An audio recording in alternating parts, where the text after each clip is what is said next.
Saya suka membaca apa ya, keyakinan-keyakinan, walaupun saya itu ya tidak tahulah siapa yang namanya hati manusia itu bisa bergulir seperti layaknya bumi, terkadang di atas kadang di bawah, mungkin juga tertarik dengan agama ini atau agama itu, tapi sementara untuk saat ini saya masih meyakini tentang tradisi leluhur orang Jawa yang ditinggalkan, yaitu kapitayan. Tapi saya sangat menghormati kepada agama-agama, terutama agama Kristen ya, yang selalu menegakkan bahwa katakan benar jika benar dan katakan salah ketika salah. Satu lagi yang saya sangat kagumi, di agama-agama lain tidak pernah menyatakan bahwa kasihilah musuhmu seperti mengasihi dirimu. Itu tidak ada di kitab yang lain itu. Betul. Terima kasih waktunya Mbak, dan saya ucapkan Happy Christmas. Semoga kedepannya semua umat Kristen di Indonesia bisa menyadarkan orang-orang yang belum sadar, orang-orang yang belum tahu tentang apa sih yang namanya. Kadang-kadang saya itu sering loh, setiap malam itu saya nonton Edis TV, orang-orang sebelah itu yang namanya mempertuhankan dengan Tuhan atau itu aja belum paham gimana sih orang ini. Maksudnya mereka itu orang Indonesia belajar bahasa Indonesia tapi tidak tahu cara berbahasa Indonesia, mempertuhankan aja nggak tahu. Itu saya itu ketawa itu. Saya paling suka menonton Edis TV, nonton Mbak juga sering tiap hari nonton, cuma baru kali ini saya kepingin karena saya penasaran kok ini itu tadi yang tentang wafatnya Yeshua itu tadi ada sedikit perbedaan itu ya. Saya kepingin jelas langsung dari Mbak yang sudah mendalami atau yang dari kecil atau dari lahir sudah di agama Kristen, pastinya lebih tahu karena saya cuma membaca, jadi saya perlu lebih mendalami, begitu maksud saya. Oke, Tuhan memberkati Pak Sare, sehat selalu. Amin, amin, amin. Salam Pak. Salam Mbak. Salam. Puji Tuhan. Nih yang komen orang lagi baik-baik kok pada stres semua yang di bawah. Ada orang menarasikan hal yang baik. Nah, itu bagus ya. Ketika Bapak tadi bilang ya, kok level mengasihi orang Kristen ini berbeda gitu. Level mengasihinya itu bukan sesama yang mengasihi. Karena gini, kalau saya mengasihi hanya yang seagama saja, penjahat juga gitu. Level mengasihi orang Kristen itu bukan sama seperti level orang-orang yang tidak mengenal Allah. Bukan level mengasihi penjahat, karena penjahat juga mengasihi istrinya gitu. Ya kalau itu apakah upahmu gitu. Tetapi Tuhan Yesus itu mengajarkan yang lebih daripada itu, mengasihi bahkan lebih daripada orang-orang yang mengasihi kamu balik. Tetapi kamu juga menjangkau, kasih itu menjangkau orang yang tidak mengenal kamu, yang tidak mengasihi kamu. Karena Allah kita sendiri yang di sorga, Sang Tritunggal Maha Kudus, juga mengasihi kamu sekalipun kamu tidak menyembahnya. Ya, ini terbukti dari nafas atau udara yang masih kamu hirup. Ini bukti bahwa Allah itu mengasihi kamu. Dia tidak akan mengambil nafas itu dari kamu ketika Allah itu tidak kamu sembah gitu loh. Ini jadi kita pun disuruh sama seperti Bapa di sorga yang adalah sempurna. Yesus bilang sendiri, jadilah sempurna sama seperti Bapa yang di sorga adalah sempurna. Seperti itu. Ini calon muslim. Bang, jangan berharap terlalu besar Bang, dan jangan miring sekali mimpi kamu itu ya. Kalau kamu tidur tuh jangan terlalu miring Bang, karena nanti kamu bisa jatuh.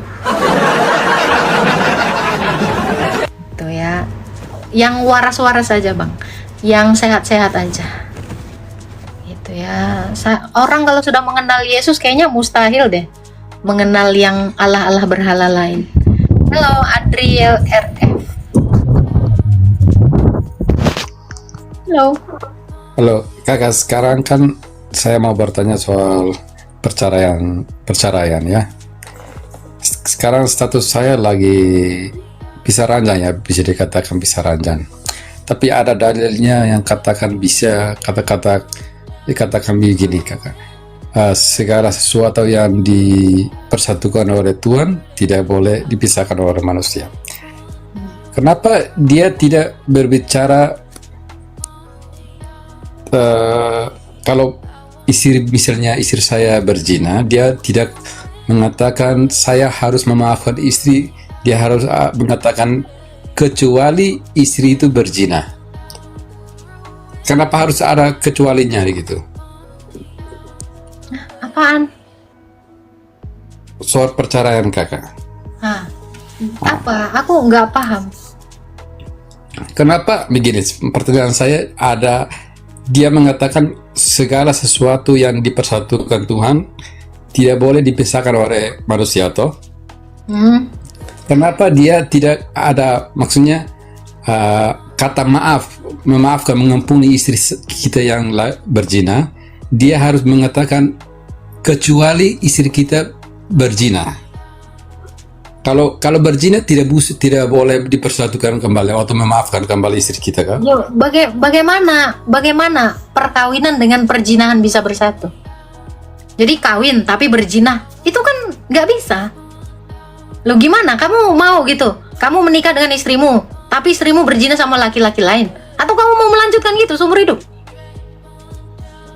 Kan itu yang dimaksud Tuhan Yesus tuh gitu. Bagaimana mungkin kamu punya istri terus kamu berzina? Ya lebih baik diceraikan, kan itu. Emang kamu bisa Pak hidup seperti itu?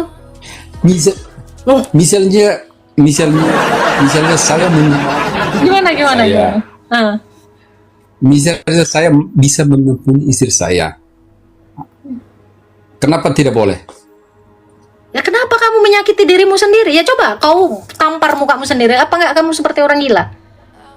Karena istrimu itu adalah tubuhmu. Tubuhmu adalah milik istrimu, kan satu daging. Ya makanya dilarang kamu mukul istrimu. Artinya kamu memukul dirimu sendiri. Coba kamu mukul dirimu sendiri. Kan gila itu namanya. Sakit itu namanya. Betul nggak? Tapi kalau misalnya saya menceraikan dia karena berzina, apakah saya bisa menikah lagi? Kamu harusnya hidup salibat. Tapi daripada kamu berzina, ya, nggak kawin tapi kamu cabul sana sini, lebih baik kamu menikah daripada binasa. Itu kata Alkitab. Harusnya kamu bisa hidup tapi dia dalam tidak boleh. kudus. Ya kamu sendiri Tapi yang bisa menentukan itu. Kamu bisa tidak hidup kudus.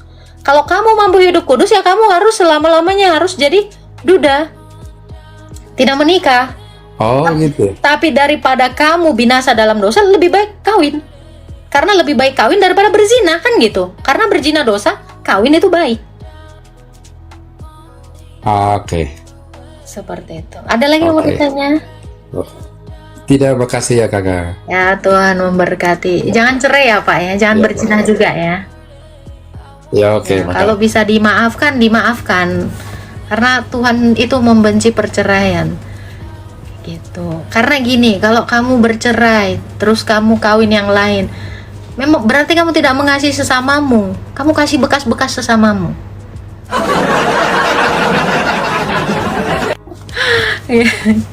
Gitu ya. Kasihan ini yang jomblo. Kamu mau nikah lagi, tahu-tahu di sini nih jomblo nih. Yasmita jomblo. Ada kumpul kebo nggak boleh host. Iya loh, nggak boleh ya. Nikah siri boleh di dalam iman kamu. Tidak boleh di imanmu, di iman kami nggak boleh.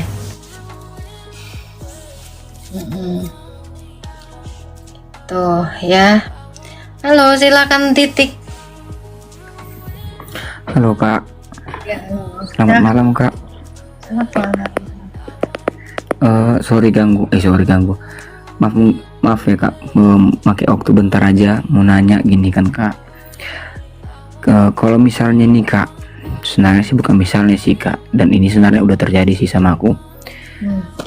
Jadi masa dulu kan kelam kak, bisa dibilang aku melakukan hal yang tidak baik lah dengan perempuan, tapi tidak sampai melakukan yang terlalu dalam lah, dalam arti seperti ya kak, kita paham sendiri lah kan gitu.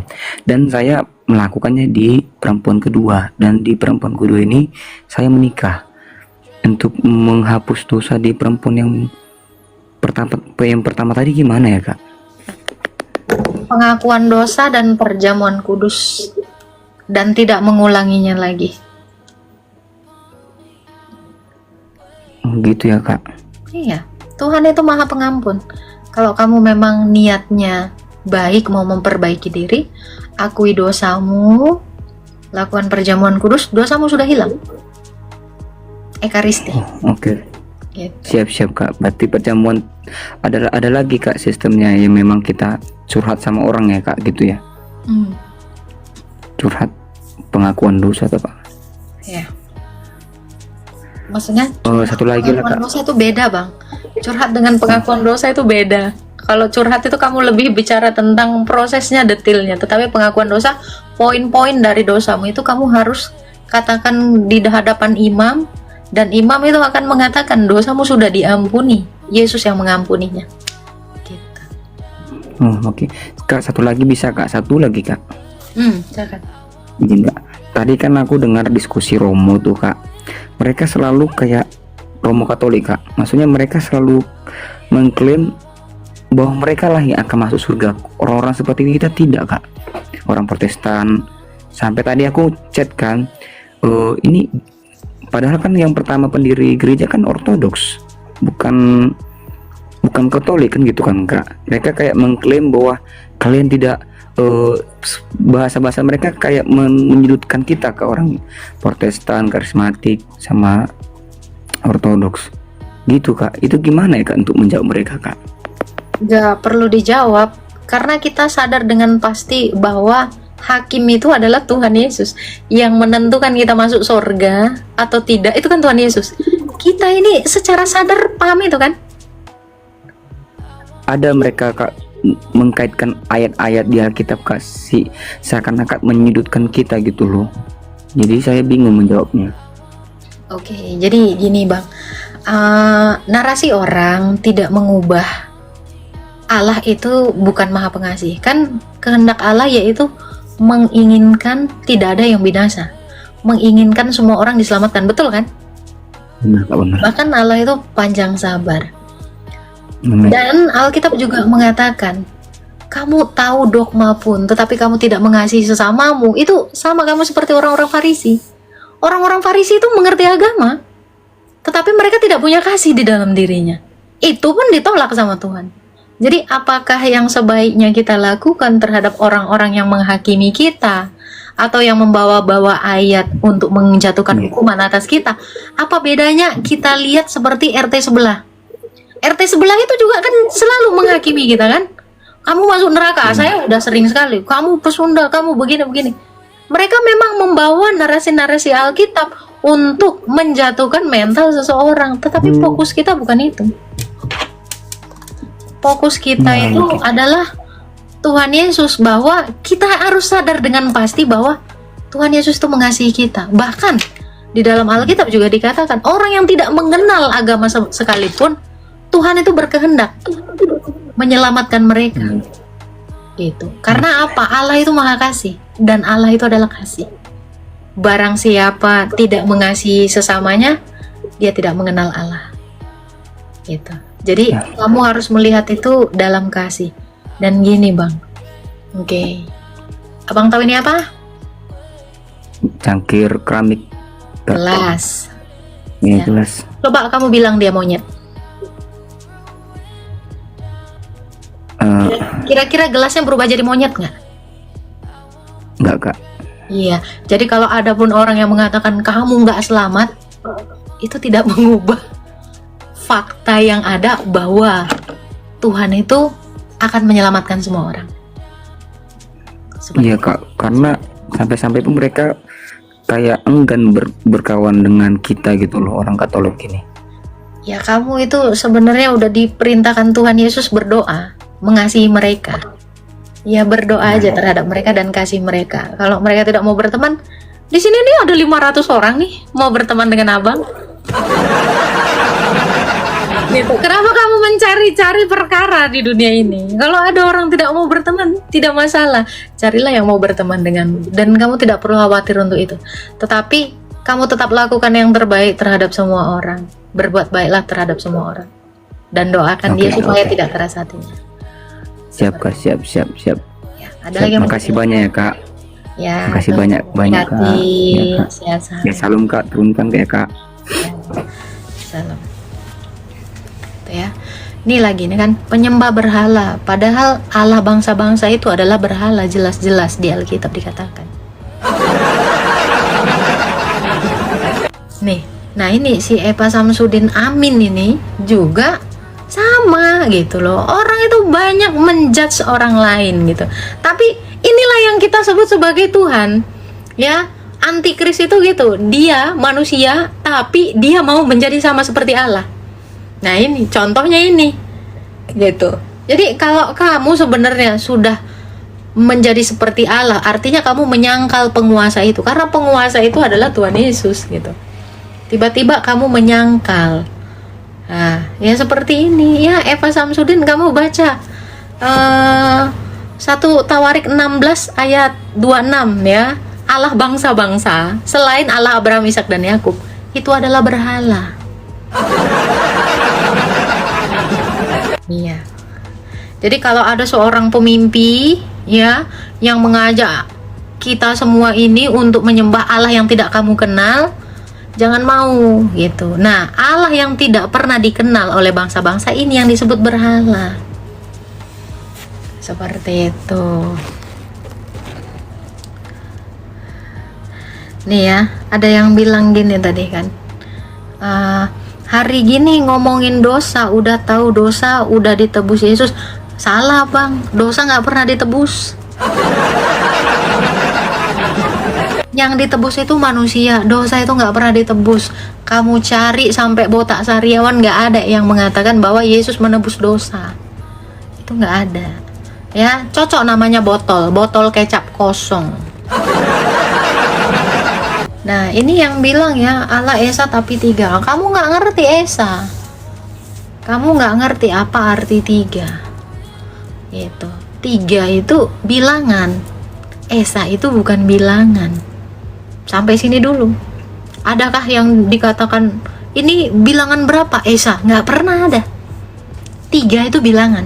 Esa itu bukan bilangan. Nih, yang nggak ngerti bahasa Indonesia ya. Bilangan itu 1, 2, 3. Kalau Esa itu nggak pernah disebut bilangan. Nah, ada orang-orang yang mengatakan Tritunggal itu sebagai bilangan, makanya mereka bilang Tuhanmu 3. Tuhan itu bukan bilangan. Ya, Tuhan itu nggak pernah disebut bilangan. Satu-satunya itu bukan bilangan, itu merujuk kepada Dia yang memang sebagaimana adanya Dia, hanya Dia itu satu-satunya. Hanya Dia itu nggak pernah dibilang bilangan. Hanya Dia. Tuh, ya kan? Sampai sini kalian paham?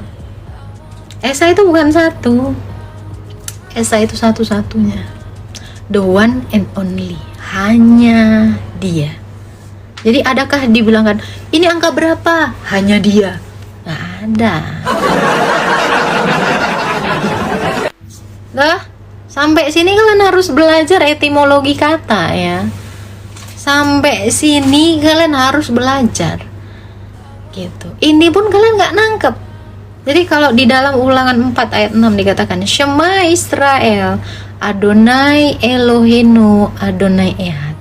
Dengarlah hai Israel, Tuhan itu Allah kita, Tuhan itu Esa. Tiba-tiba kamu sebut 3, 1.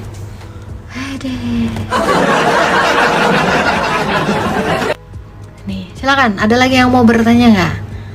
Ya, jadi kalau kamu bilang Tuhan 3, 1 tambah 1, saya katakan Allah itu tidak bisa dihitung.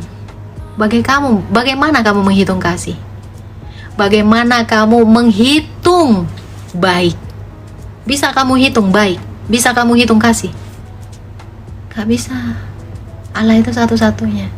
Dan Sang Tritunggal Maha Kudus itu merujuk kepada Yang Esa, yang punya firman dan yang punya roh. Hanya Allah yang hidup. Siapakah Allah yang hidup? Sang Tritunggal Maha Kudus. Seperti itu. Ikan goreng kencing onta. Oh, kalau dia cuman kayak gitu ya gue balesin aja kan. Dia bilang ikan goreng kencing onta, ngewong babu. Cuman kayak gitu. Muka asam, banyak banget. Pasti banyak banget, lebih banyak lagi nih umpatan saya dibanding dia. Gitu ya kan? Betul nggak? Kalau cuman kayak gitu kan kayak anak kecil. Saya juga bisa menanggapi kamu kayak anak kecil. Sebutkan aja tingkah-tingkah anak kecil itu, perkataan anak-anak kecil itu. Ya kan? Ini kuning, layu, muka masam. Nah, Kak, 3 bukan 1. Jelas 3 ya bukan 1 lah. Gimana kamu? Apa hubungannya 3 dengan 1? Kamu jangan bicara angka sama saya. Saya katakan Allah kami ini satu-satunya yang hidup. Satu-satunya, hanya Dia. Allah Abraham, Ishak dan Yakub. Sang Tritunggal Maha Kudus ini hanya Dia. Itu ya. Pipis onta. Nah, ini lagi nih, 1 tambah 1 tambah 1 sama dengan 1. Allah itu bukan bilangan, Bang. Bagaimana kamu bisa menghitung kasih? Bagaimana kamu menghitung sang terang? Coba aku tanya kau, Bob. Bagaimana kamu menghitung terang?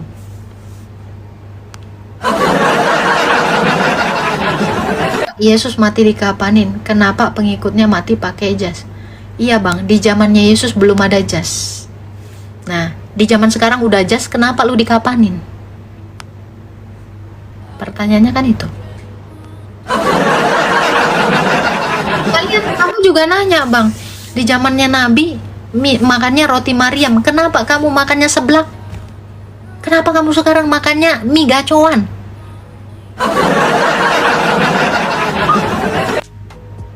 Memang udah ada seblak, udah ada cireng. Itu kan pertanyaan kamu, pertanyaan yang tidak ada hubungannya dengan dogma, dengan teologi. Tolong bertanya yang teologis gitu. Ya. Itu pertanyaan saya, kenapa nabi kamu 3 hari baru dikubur, kamu dikuburnya langsung hari itu juga? Itu juga kamu harus tahu.